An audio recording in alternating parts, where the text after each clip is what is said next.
Shiray ka soo qayb galeen dhammaan shaqaalaha degmada Ararso isla markaasina ay ujeedadiisu ahayd qiimeynta shaqaalaha ee dhinacyada horumarka nabadgelyada iyo waliba maamulka suuban ayaa lagu qabtay isla degmadaas Ararso ee gobolkaasi Jarar. Falada warkaasi iyo wakaalada warbaahinta ee dawladda deegaanka Soomaalida iyo Itoobiya aanu talawno.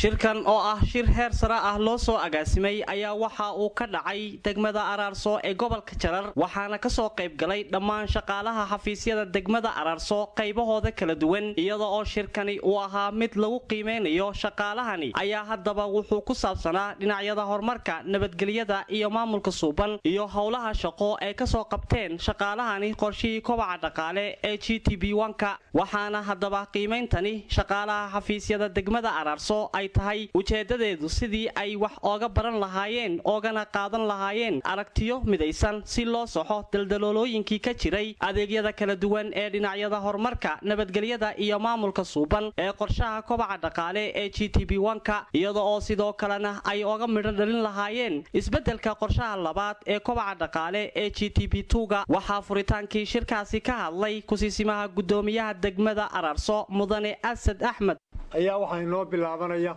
qiimeyntii shaqaalaha dawladda ee degmada Ararso qiimeyntan waxaa horey loo soo mariyay ama horey loogu soo qiimeeyay sidan oo kale hogaaminta degmooyinka waxaana maxaan ku raahdaa qorshaysnayd in loo dhaadhiciyo qiimeynta heer degmo